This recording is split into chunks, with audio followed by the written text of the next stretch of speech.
ভাইয়া এভাবে আর মেরো না, বিশ্বাস করো বিজয় ভাইয়া, আমার খুব কষ্ট হচ্ছে। তুমি যা বলবে আমি তাই শুনবো, তাও আমায় মেরো না। কথাগুলো বলে ফুপিয়ে ফুপিয়ে কেঁদে উঠল নীলা। নীলার কান্না শুনে হাত থেকে বেগটা ফেলে দিয়ে জোরে জোরে নিঃশ্বাস নিতে থাকে বিজয়। কোনোভাবে রাগ কমছে না, বরং রাগ বাড়ছে। এদিকে নীলা ভয়ে গুটিসুটি মেরে খাটের এক কোণায় বসে বসে ফুপাচ্ছে। রাগে নিজের চুল খামচে ধরে খাটে বসে পড়ে বিজয়। সে নীলার দিকে তাকিয়ে বলল, নীলা সত্যি সত্যি বল, মিলি কোথায়? নীলা কান্নারত অবস্থায় বলল, সত্যি বলছি বিজয় ভাই, আমি জানি না মিলি আপু কোথায়। নীলার কথা শুনে বিজয় রাগে প্রথমে গাল আর পরে গলা চেপে ধরে। গলা শক্ত করে চেপে ধরায় নীলার নিঃশ্বাস নিতেও কষ্ট হচ্ছে।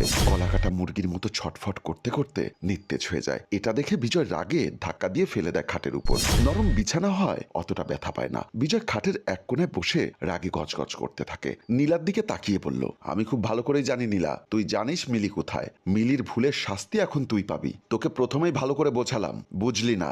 এখন দেখ তোর জীবন আমি জাহান্নামে পরিণত করব।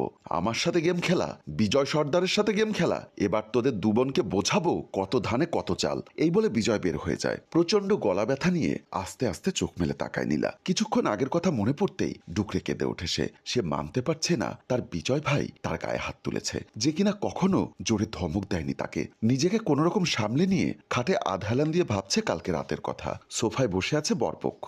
বরের বাবা বলল, কই আমাদের বৌমাকে নিয়ে আসুন, দেরি হয়ে যাবে তো। কনের বাবা বলল, হ্যাঁ হ্যাঁ এক্ষুনি নিয়ে আসবে। কই রে নীরা, তোর বোন মিলিকে নিয়ে আয়। নীরা রুমের ভিতর হাসি খুশিতে ঢুকতেই দেখে মিলি নেই। সে আপু আপু বলে ডাক দিতে থাকে। সে ভয় পেয়ে যায়। চারিদিকটা ভালো করে খুঁজে না পেয়ে সে রুম থেকে বের হয়ে যায়। সে কান্না করে বাবার কাছে এসে বলল, বাবা আপু।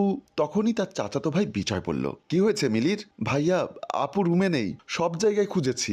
বাবা অবাক হয়ে বলল, কি বলছিস? বরের মা বলল, আপনাদের মেয়ে যে কারোর সাথে সম্পর্ক করে সেটা আগে বলবেন না। ছি ছি, এমন মেয়েকে আমি ঘরের বউ বানাতে চাচ্ছি। মেয়েকে শিক্ষা না দিলে যা হয় আর কি। তখনই বিজয় বলল, চুপ করুন, বের হয়ে যান এই মুহূর্তে।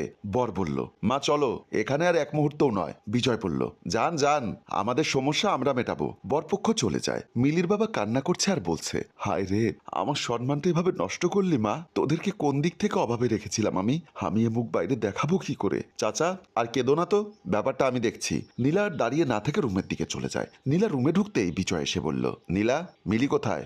আমি জানি না মিলি আপি কোথায়। দেখ নীলা, মাথা গরম করাস না। আমি ভালো করেই জানি তুই জানিস মিলি কোথায়। আমি সত্যি বলছি বিজয় ভাই, আমি জানি না মিলি আপি কোথায়। নীলার কথা শুনে রাগে সারা শরীর চলছে বিজয়ের। মিলি আর নীলা এরা যা কিছু করে একে অপরকে শেয়ার করে। আর সেখানেই ভরা বিয়ে বাড়িতে একা একা পালানো মিলির পক্ষে সম্ভব নয়। পালাতে হলে কারো না কারো সাহায্য লাগবে। আর সেখানে নীলা কিছু জানে না, এটা বিশ্বাস করার মতো নয়। তাও নিজেকে সামলে নিয়ে বলল, দেখ নীলা, বাড়ির সম্মান জড়িয়ে আছে এখানে। মিলিকে না পেলে এখন কি হবে তুই ভাবতেও পারবি না। তাই সত্যি করে বল মিলি কোথায় আর কার সাথে পালিয়েছে। সত্যি বলছি, আমি জানি না। তখনই বিজয় রাগে নীলাকে বেদ দিয়ে কয়েকটা বাড়ি দেয়। তারপরও স্বীকার করে না নীলা। রাগ আরো বেড়ে যায়। রাগে আরো কয়েকটা বাড়ি দেয়। এদিকে ব্যথায় কাকিয়ে ওঠে নীলা। ভাবনা শেষে নীলা উঠে ফ্রেশ হতে চলে যায়। নীলার বাবা ও বিজয় ওরা সোফায় বসে আলোচনা করছে। নীলা আস্তে আস্তে গিয়ে বাবার পাশে গিয়ে বসে পড়ে। আর বাবা মেয়ের মুখের দিকে এক দৃষ্টিতে তাকিয়ে আছে। তিনি ভালো করেই জানেন তার ছোট মেয়ে তার বড় মেয়েকে পালাতে সাহায্য করেনি। তিনি খুব ভালো করেই তার ছোট মেয়েকে চেনেন। নীলাকে দেখে বিজয় আরো রেগে যায়। রাগে চোখ মুখ লাল হয়ে আছে। বিজয় বলল, তোর এখানে কি? চলে যা রুম থেকে। বাবা বলল, বিজয় বাবা, নীলামা এমনটা করবে না কখনো। তুই তো চেয়েছিলি নীলাকে বিয়ে করতে। তোদের বিয়ে দিয়ে আমি নিজেকে হালকা করতে চাই। না চাচা, আমি নীলাকে বিয়ে করব না। যে মেয়ে অন্যকে পালাতে সাহায্য করে সেই মেয়েকে আমি বিয়ে করব না। নীলা বলল, বিশ্বাস করো বাবা, আমি এসবের কিচ্ছু জানি না। আমি জানি রে মা, তুই এমনটা কখনো করবি না। বিজয়, তুই যদি না চাস তাহলে নেই। আমার মেয়ের উপর দোষ দিস না। তুই একটু তোর বন্ধুদের কাছ থেকে খবর নিয়ে দেখ। আমার বন্ধুরা জীবনেও এ কাজ করবে না। বাবা, বিজয় ভাই আমাকে বিয়ে করতে চাইলেও আমি কখনো ওনার মতো এমন অহংকারী লোককে বিয়ে করব না। আমিও বলে দিলাম। নীলার পাল্টা জবাব শুনে বিজয় রাগী দৃষ্টিতে তাকায়। নীলা ভয় না পেয়ে সেও রাগী দৃষ্টিতে তাকায়। নীলা মনে মনে বলে, আপনি আমার সরলতা দেখেছেন বিজয় ভাই, এবার দেখবেন আমি কি। আমাকে দুর্বল পেয়ে অনেক কষ্ট দিয়েছেন। এবার আর আপনি কিচ্ছু করতে পারবেন না। আমি আপনাকে আর কখনো আমার জীবনে জায়গা দিব না। আজ থেকে প্রতিজ্ঞা করলাম, আমার জীবনে বিজয় সর্দার নামে কেউ ছিল না, আর কেউ থাকবে না। বাবা নীলাকে জড়িয়ে ধরে আর বিজয় রাগে বের হয়ে যায়। বিজয় বেলকনিতে দাঁড়িয়ে আছে আর সিগারেট টানছে। তখনই তার মোবাইলে কল আসে। সে কলটি দেখে নাম্বারটি মিলির। সে ফোনটি রিসিভ করতে মিলি কেঁদে কেঁদে বলল, ভাইয়া আমি ভুল করে ফেলেছি। তুই এখন কই মিলি? ভাইয়া আমি পালিয়ে এসেছি। আমি জানি তুই এই কাজ একা করিসনি, তোকে নীলা সাহায্য করেছে। কার সাথে কোথায় গিয়েছিস বল। না ভাইয়া, নীলা এ ব্যাপারটা জানে না। আমি নীলাকে না জানিয়ে পালিয়ে চলে এসেছি। কি বলছিস এসব? কার সাথে গিয়েছিস? তুমি ভালো করেই জানো ভাইয়া, তুমি তাকে চেনো। কে সে বল না। ভাইয়া তোমার বন্ধু নিলয়ের সাথে।